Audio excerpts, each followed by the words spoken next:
Winter had settled over London with the quiet cruelty of a monarch issuing judgment. Frost silvered the carriage roofs lining Grosvenor Square, and a pale moon hung above the city as though reluctant to witness the evening spectacles. Yet within the royal conservatory, no trace of winter remained. Crystal chandeliers blazed like captive constellations. Hundreds of candles shimmered against gilded walls. Music drifted beneath the glass ceiling where exotic flowers bloomed despite the season, their fragrance mingling with perfume and polished wealth. The finest families in England had gathered for the annual charity ball. Diamonds glittered at noble throats. Gentlemen exchanged measured bows. Laughter rose and fell like waves upon a carefully managed sea. Every smile appeared effortless. Every gesture concealed calculation. Into that brilliant world stepped Miss Eleanor Whitmore. For a fleeting moment, she paused beneath the entrance archway. The light caught the soft chestnut curls arranged at the back of her neck and illuminated the pale blue silk gown she had altered herself to appear newer than it truly was.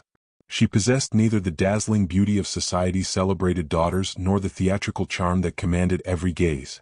Yet there was something quietly striking about her, an elegance born not of privilege but of endurance. Unfortunately, endurance was not a quality London admired. The conversations nearest the entrance faltered. Not entirely. Only enough. Enough for Eleanor to notice. Enough for her stomach to tighten. A cluster of ladies standing beside a marble fountain exchanged glances before hiding their amusement behind painted fans. Across the room, two gentlemen observed her briefly, then turned away with expressions suggesting they had remembered an urgent engagement elsewhere. Eleanor lowered her eyes. She had expected this. That knowledge did not lessen the sting. 6 months earlier, she had been engaged to Mr. Nathaniel Pembroke, heir to a prosperous banking family. Their courtship had been respectable, their future apparently secure. Then her father died unexpectedly, leaving behind debts no one had known existed. Within weeks, Mr. Pembroke dissolved the engagement. He claimed practical necessity. Society called it wisdom. The newspapers called it unfortunate. The gossips called it inevitable. Eleanor called it humiliation. Since then, invitations had grown scarce.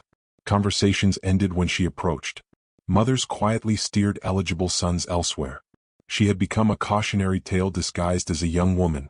Still, she lifted her chin and crossed the ballroom. Each step felt like walking through invisible rain. Her aunt, Lady Mercer, appeared from the crowd with determined cheerfulness. "There you are, child," she said. "Remember why we came. Smile. Hold your shoulders back. Give them no satisfaction."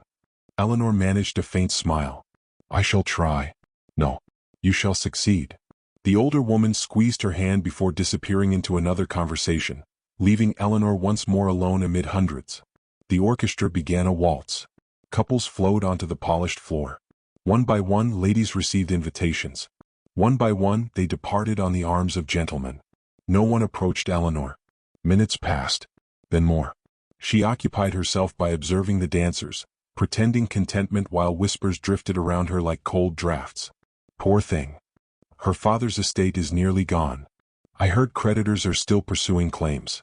And after the broken engagement, what gentleman would risk such complications?" The words struck with surgical precision because they were spoken softly enough to be denied, yet loudly enough to be heard.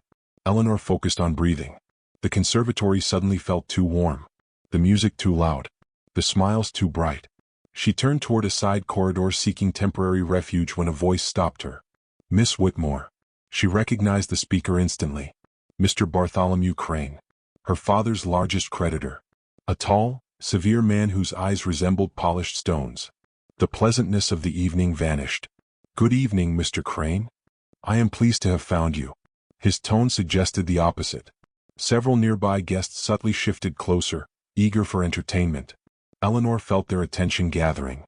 Predatory. Patient. Mr. Crane removed a folded document from his coat. "The matter of Hawthorne Manor can no longer be delayed." Her heart lurched. The manor was all that remained of her family's legacy. "My solicitors have requested additional time." They have requested much. They have provided little. A few listeners exchanged interested glances. Crane continued. "Unless evidence of financial protection is produced immediately, seizure proceedings shall begin within the month." The words landed like a public sentence. Heat flooded Eleanor's face. The room seemed to tilt. She knew precisely what he meant. A wealthy husband could silence such threats. A husband could restore security. A husband could protect a family's name. She possessed no husband, only dignity. And even that was slipping away. The silence around them deepened. No one intervened. No one defended her. At that moment, Eleanor understood with painful clarity that society had already judged her. She stood entirely alone.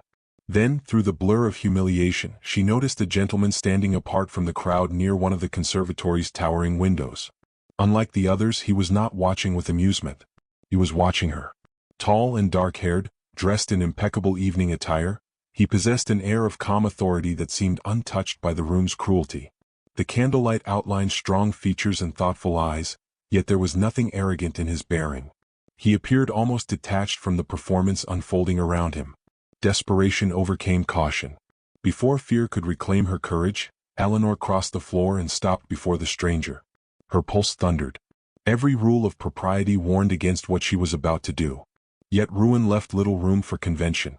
"Sir," she said softly, her voice trembling despite her effort to steady it, "I know this request is absurd, but would you pretend to be my husband for one evening?" For a long moment he said nothing. The music continued. The crowd watched. The stranger studied her face as though weighing something far greater than the question itself.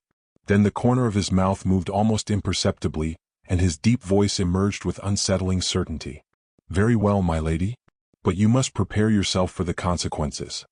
For one suspended heartbeat, the world seemed to forget how to breathe. The orchestra continued its waltz beneath the glass-domed ceiling, yet every note felt distant to Eleanor Whitmore as the stranger's answer settled between them. She had expected refusal. At best she had hoped for pity. Instead, she received agreement delivered with such calm certainty that it unsettled her more than rejection ever could. Before she could reconsider her reckless request, the gentleman extended his arm. His gaze never wavered. "Shall we begin, my lady?" The question sounded less like a suggestion than a promise. Eleanor's pulse fluttered violently. Around them, curious eyes multiplied. Society possessed a remarkable talent for detecting scandal before it fully emerged, and dozens of guests were already watching. Still, she placed her gloved hand upon his arm. The stranger guided her back toward the center of the ballroom. Every step felt perilous. Mr. Crane remained exactly where she had left him, the folded legal papers still resting in his hand. Confidence lingered on his face until the gentleman stopped directly before him. The change was immediate. The stranger's expression remained courteous, yet something sharpened beneath the surface. Authority. The kind that required no announcement. "Good evening," he said. Mr. Crane blinked. "Sir, I understand you have been troubling my wife." The silence that followed spread outward like a crack through ice. Eleanor nearly stumbled. "My wife." The words sounded astonishingly natural in his voice. Crane's eyes moved between them. His certainty faltered. "I was merely discussing business." "Then allow me to simplify the matter." The gentleman's tone remained impeccably polite. "Any concerns regarding Miss Whitmore's affairs may be directed to me." Several nearby nobles exchanged startled glances. Crane swallowed. For the first time all evening he appeared uncomfortable. "And you are, sir?" A faint smile touched the stranger's lips. Her husband. Nothing more. Nothing less. Yet the confidence with which he spoke transformed the lie into something dangerously convincing. Crane's shoulders stiffened. He bowed awkwardly. "Then I shall await further correspondence." Without another word he retreated. Actually retreated. The man who had haunted Eleanor's family for months withdrew before a stranger's calm gaze. Disbelief washed through her. She could scarcely comprehend what had happened. The ballroom, however, understood perfectly. Whispers erupted. Fans snapped open. Conversations multiplied. The scandal had arrived, and it belonged entirely to her. The stranger appeared unconcerned. "If society intends to stare," he murmured, "we ought to provide them a performance worth remembering." Before Eleanor could respond, he led her onto the dance floor. The orchestra swelled. Couples parted instinctively, creating space around them. Every eye followed. Eleanor's heart hammered as his hand settled respectfully against her waist. The contact was proper, measured. Yet the warmth of it traveled through her entire body. "You dance remarkably well for a man forced into marriage mere moments ago," she whispered. A glimmer of amusement appeared in his eyes. "Necessity inspires excellence." Despite herself she laughed. The sound surprised her. She had not laughed freely in months. Together they moved through the waltz. The polished floor reflected golden candlelight. Silks shimmered. Jewels sparkled. Beyond the music, Eleanor became increasingly aware of the contrast between the stranger and every gentleman she had known. Most men spoke to impress. He spoke to understand. Most men sought admiration. He observed. Most men treated her ruined circumstances as a warning. He treated her as though she remained worthy of attention. The realization frightened her. Halfway through the dance, an elderly countess intercepted them. The woman wore enough diamonds to illuminate a small village. "How extraordinary," she remarked sweetly. "No one informed us of a marriage." The insult hid beneath lace and perfume. The stranger bowed. "Our happiness was too precious to share immediately." The countess blinked. Eleanor nearly smiled. When the woman departed, defeated by elegance she could not challenge, the stranger offered his arm once more. They crossed toward a quieter alcove lined with winter roses. At last Eleanor found the courage to speak honestly. "Why are you helping me?" For a moment he seemed to consider several answers. Finally he said, "Because no one else did." The simplicity of the response struck her harder than any grand declaration. No one else had. No one else had stepped forward. No one else had cared. A strange silence settled between them. Not uncomfortable. Merely thoughtful. Then the stranger reached into his coat. Eleanor watched, confused. He withdrew a small velvet box. Her eyes widened. "Sir." "Open it." Inside rested a sapphire brooch of astonishing beauty. The stone glowed like captured twilight. Tiny diamonds encircled its edges, scattering fragments of light across the velvet lining. Eleanor stared. Such a piece was worth more than many annual incomes. "I cannot accept this." "You can. It is far too valuable." His gaze softened slightly. A husband should never permit his wife to be embarrassed. The words were spoken lightly, yet something sincere lingered beneath them. Emotion tightened her throat. For months she had been treated as a burden, a disappointment, an unfortunate consequence. Now a stranger was defending her dignity as though it possessed value. Carefully, he fastened the brooch near her shoulder. His fingers never lingered. The gesture remained entirely proper. Yet Eleanor felt strangely breathless afterward. Across the ballroom, whispers intensified. Several women openly stared. One gentleman appeared ready to choke on his champagne. The scandal was no longer growing. It was flourishing. The remainder of the evening unfolded like a dream touched by danger. Everywhere they walked, conversations stopped. Rumors multiplied. Questions followed them like shadows. Yet the stranger remained composed. He spoke with ambassadors, nodded politely to nobles, commanded respect without ever demanding it. Again and again Eleanor noticed subtle reactions. A lord straightened when he approached. A magistrate lowered his voice. Even men of obvious influence treated him with unusual deference. The mystery surrounding him deepened. Near midnight, guests began departing beneath cloaks and carriage lamps. The conservatory slowly emptied. Eleanor stood beside a column overlooking the grand staircase while the stranger exchanged a few final words with an elderly gentleman. For the first time all evening, she found herself watching him without distraction. The confidence, the restraint, the impossible ease with which he occupied every room. Who was he? A diplomat? A prince traveling incognito? Some distinguished military commander? She was still wondering when two palace servants passed nearby carrying silver trays. Neither noticed her presence. Both looked toward the stranger. One lowered his head respectfully. The other spoke in a hushed voice. "His Grace appears pleased tonight." The first servant smiled. A rare sight indeed. The Duke seldom enjoys social gatherings. Eleanor froze. The blood drained from her face. The Duke. Not merely a duke. The Duke. The most powerful nobleman in the kingdom. Her gaze snapped toward the stranger standing beneath the chandeliers. At that precise moment, he turned and met her eyes across the crowded room. And suddenly Eleanor understood the true magnitude of the scandal she had created. Sleep abandoned Eleanor Whitmore long before dawn. The revelation followed her home like a relentless shadow, occupying every silent corner of her thoughts. While London gradually disappeared beneath a veil of winter mist, she sat beside her bedroom window replaying every moment from the ball. Every word she had spoken now seemed impossibly reckless. Every glance she had shared with the stranger carried a new and terrifying significance. The Duke. Not merely an aristocrat. Not simply a wealthy gentleman. Alexander Ashcroft, Duke of Ashcroft, advisor to the crown and master of one of the greatest estates in England. A man whose influence reached Parliament, whose name filled newspapers, whose presence alone could alter the fortunes of entire families. And she had asked him to pretend to be her husband. The memory made her bury her face in her hands.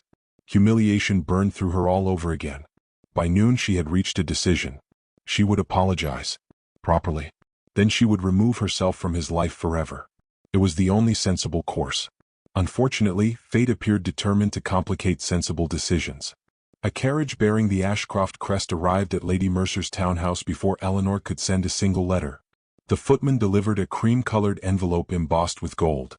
Her fingers trembled as she broke the seal. Inside was a brief message written in elegant handwriting. Miss Whitmore, there remain matters requiring discussion. I should be honored if you would join me at Ashcroft Palace this afternoon. Alexander Ashcroft. No explanation accompanied the invitation. No indication of his intentions. Only certainty. Lady Mercer nearly dropped her teacup upon hearing the news. The Duke himself? Eleanor nodded weakly. Her aunt stared for several moments before speaking. Then you must go. I would rather disappear. That option no longer exists. The truth of those words settled heavily between them. By 3 o'clock, Eleanor's carriage approached Ashcroft Palace. The residence emerged from the winter landscape with breathtaking grandeur. Pale stone walls rose above frost-covered gardens. Tall windows reflected the silver afternoon sky. Marble statues lined the sweeping drive like silent guardians observing centuries unfold. Everything about the estate radiated permanence, power, legacy. Eleanor felt painfully insignificant as she ascended the entrance steps. The great doors opened before she reached them. Inside, warmth enveloped her. Crystal chandeliers illuminated vast corridors adorned with portraits of long-dead dukes. Rich carpets softened every footstep. Firelight flickered against polished wood and gilded frames. A servant escorted her through a succession of elegant rooms before stopping outside a library. The door opened. Alexander stood beside a tall window overlooking snow-covered grounds. Without the distractions of the ballroom, his presence seemed even more formidable. Yet his expression softened slightly when he saw her. Miss Whitmore. Your Grace. The formal title felt strange upon her tongue. He noticed. A faint smile appeared. You survived the discovery. Barely. To her surprise, he laughed quietly. The sound transformed him. For an instant, the intimidating Duke vanished, revealing something unexpectedly human. Eleanor gathered her courage. I came to apologize. His eyebrows lifted. For what? For involving you in deception. For my behavior. For failing to recognize who you were. Alexander crossed the room slowly. You requested help during a moment of distress. From the most powerful Duke in England. You did not know that. I ought to have. No. The single word carried quiet conviction. You saw a stranger. Nothing more. Eleanor searched his face. There was no mockery there. No arrogance. Only sincerity. That realization unsettled her more than anger would have. Why did you not tell me? She asked softly. His gaze drifted toward the snowy gardens beyond the glass. Because people behave differently when they know my title. The answer surprised her. You wish to be treated ordinarily? Occasionally. A shadow passed through his expression. It becomes exhausting when every conversation contains calculation. The admission lingered between them. For the first time, Eleanor glimpsed loneliness beneath privilege. The discovery altered something inside her. Alexander gestured toward a pair of chairs positioned near the fire. They sat. Silence settled comfortably before he spoke again. When my father died, I inherited responsibilities I never desired. His voice remained calm, though something deeper moved beneath the surface. Every decision became political. Every friendship became useful or dangerous. Every affection required approval. Eleanor listened carefully. He rarely looked directly at her while speaking. As though certain memories remained difficult even now. There was once someone I intended to marry. The confession arrived unexpectedly. Pain flickered briefly across his features. The arrangement was deemed unsuitable. Eleanor's heart tightened. What happened? Duty happened. The fire crackled softly. Outside, snow drifted against the windows. Alexander's gaze remained fixed upon the flames. I chose obligation. And lost her. Yes. The simple acknowledgement carried years of regret. For several moments neither spoke. Then Eleanor found herself sharing truths she had never intended to reveal. Perhaps because he had offered honesty first. Perhaps because he listened without judgment. Perhaps because loneliness recognized itself. I used to believe people respected me. Her voice barely rose above a whisper. Then father died. Alexander turned toward her. The attention in his eyes encouraged her to continue. I discovered how quickly kindness disappears when circumstances change. The words emerged more easily now.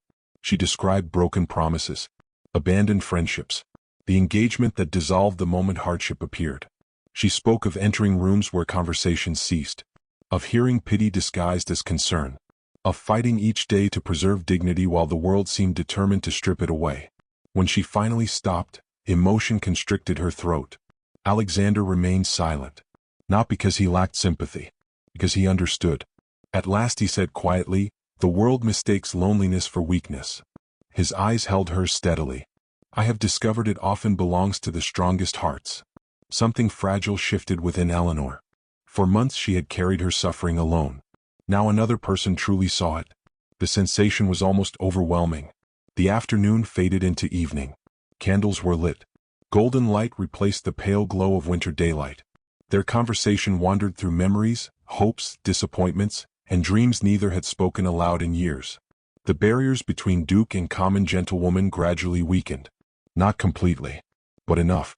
Enough to create danger. Enough to create possibility. As twilight deepened, Alexander rose and crossed to an antique writing desk. From a locked drawer he withdrew a small velvet case. Recognition struck Eleanor instantly. Her breath caught. It was impossible. Yet somehow she knew. Alexander returned and placed the case in her hands. Slowly she opened it.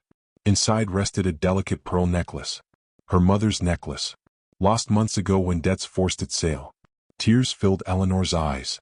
"I searched for it after the ball," Alexander said quietly.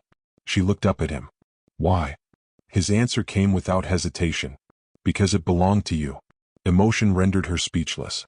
Her fingers trembled as they brushed the pearls. When she raised her gaze again, she discovered Alexander watching her with an expression she could not quite decipher. Warmth. Admiration. Something deeper. For one suspended moment, neither moved. The distance between them felt suddenly smaller than it should have. Then a sharp knock shattered the silence. A servant entered carrying an official document sealed with the royal crest. Alexander accepted it. His expression darkened as he read. Eleanor watched uncertainty replace warmth in his eyes. Slowly he lowered the letter. "The king," he said quietly, "has decided it is time I marry." And in that instant, the future they had only just begun to imagine seemed to slip beyond reach. The royal letter changed everything. For several days after leaving Ashcroft Palace, Eleanor moved through London as though trapped inside a dream she could neither escape nor fully understand. The necklace her mother once wore rested against her collarbone beneath her modest dresses, a secret reminder of the afternoon that had altered her heart. Yet every newspaper she passed carried fresh speculation regarding Duke Alexander Ashcroft's future bride. Noble families hosted dinners. Ambitious mothers paraded their daughters before society. Whispers followed him wherever he went. And through it all, Eleanor understood one painful truth. The Duke belonged to a world that had never belonged to her. The realization did not lessen her feelings. It merely made them impossible. Winter gradually deepened across the city. Frost gathered on carriage windows. Bare branches rattled against iron gates. Everywhere Eleanor looked, she found reminders of Alexander. His kindness, his patience, the rare softness hidden beneath his authority. Most of all, she remembered the way he listened. Not as a duke. Not as a powerful man granting charity. As someone who genuinely cared. That memory became increasingly difficult to bear. At Ashcroft Palace, Alexander found no peace either. The king's intentions became impossible to ignore. Invitations arrived daily. Political allies offered recommendations. Influential families maneuvered carefully, each hoping to secure the most desirable marriage in England. Alexander attended meetings, hosted dinners, fulfilled obligations. Yet throughout every conversation, one face continued appearing in his thoughts. Chestnut curls illuminated by candlelight. Gentle courage concealed beneath uncertainty. The woman who had approached a stranger and risked humiliation to protect her dignity. The woman who never treated him like a duke. The woman he could not forget. The realization disturbed him. For years he had mastered discipline. Duty governed every important choice. Duty had shaped his life. Duty had once cost him the woman he loved. Now duty stood before him once again, demanding another sacrifice. One snowy afternoon, Eleanor made her decision. She would leave London. The city offered nothing except painful memories and endless gossip. A distant relative in Yorkshire had invited her to stay indefinitely. There she could begin again, away from judgment, away from impossible hopes, away from Alexander. Especially away from Alexander. The decision broke her heart. Still she accepted it. That evening she wrote her farewell letter. Each word felt heavier than the last. By midnight, tears stained the page. She folded the letter carefully and sealed it before she could change her mind. The following morning, events moved swiftly. At Ashcroft Palace, Alexander received unexpected visitors from the Crown's legal office. They brought documents recovered during an investigation involving financial corruption among several aristocratic families. Initially, the matter appeared routine. Then one name captured his attention. Lord Pembroke, the father of Eleanor's former fiancée. Alexander examined the records more closely. What he discovered sent ice through his veins. Transactions, forged agreements, manipulated debts. The evidence revealed a conspiracy stretching back years. Several influential men had deliberately engineered financial ruin for smaller landowners in order to acquire valuable properties. Among the victims was one particular gentleman, Thomas Whitmore, Eleanor's father. Alexander reread the documents twice, then a third time. Every detail confirmed the truth. The Whitmore family had not fallen through misfortune. They had been destroyed. And the very people now seeking to arrange Alexander's royal marriage had participated in the scheme. A dangerous calm settled over him. The same calm that appeared whenever his patience finally ended. By evening, he had assembled every necessary document. By morning, he requested an emergency audience before the court. The gathering attracted half of London's aristocracy. Members of Parliament attended. Judges attended. The king's advisers attended. The families involved arrived confidently, unaware of the disaster awaiting them. Alexander entered the chamber carrying a leather portfolio. Silence followed him. The room instinctively recognized authority. When he began speaking, every conversation ceased. He presented evidence methodically, patiently, relentlessly. Each forged signature, each fraudulent transaction, each deliberate act of corruption. The room's mood transformed with every revelation. Confidence became discomfort. Discomfort became alarm. Alarm became panic. By the time Alexander finished, several prominent reputations lay in ruins. Lord Pembroke appeared physically ill. Others could scarcely meet the gaze of those around them. The truth stood exposed before everyone. The Whitmore family name was cleared completely.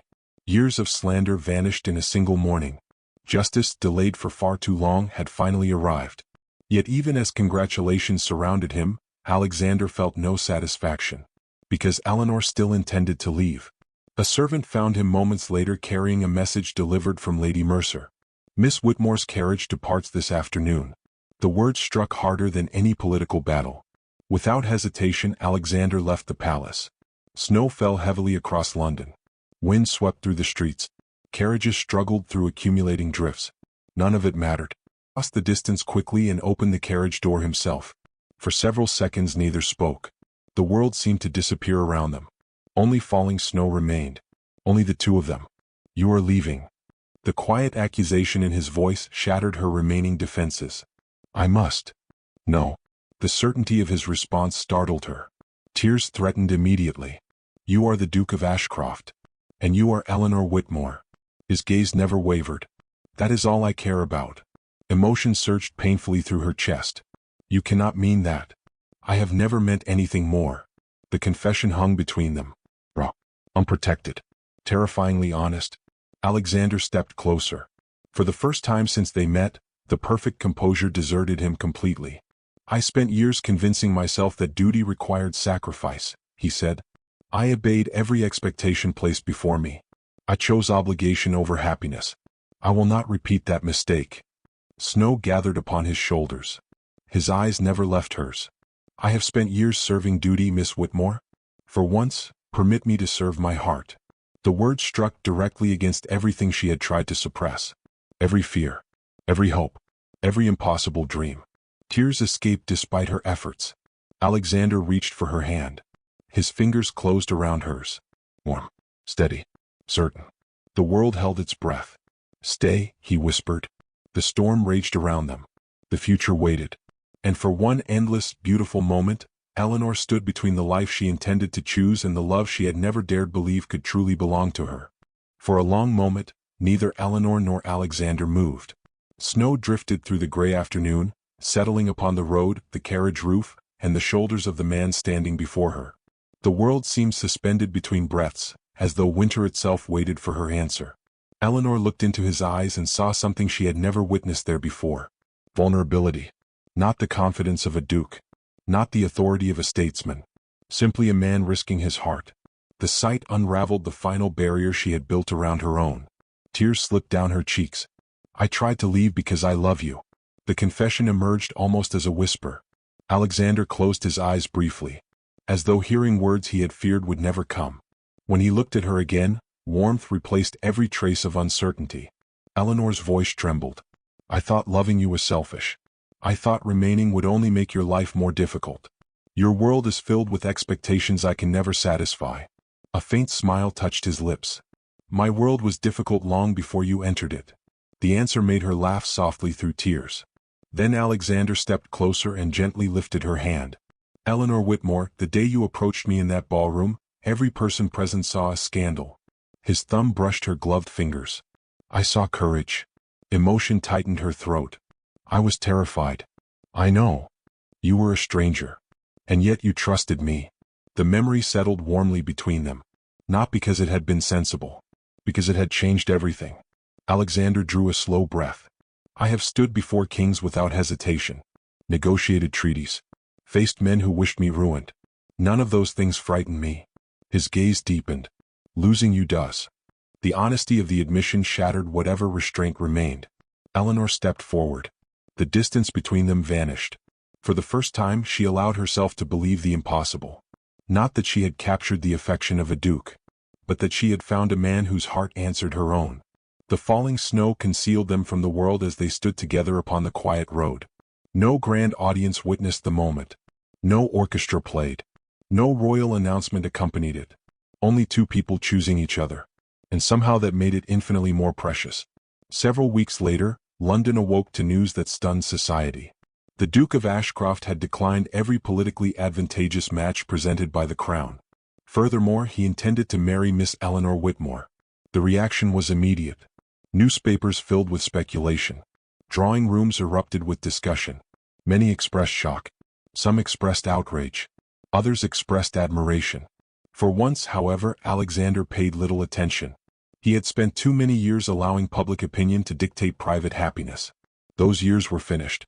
The royal reception held in late February became the final battlefield. The grand ballroom glittered beneath thousands of candles. Crystal chandeliers illuminated polished marble floors while members of the highest aristocratic families gathered beneath gilded ceilings. It was the very heart of London's social world. The place where reputations were created and destroyed. The place where Eleanor had once been humiliated. As she entered on Alexander's arm, silence swept across the room. Not hostile silence.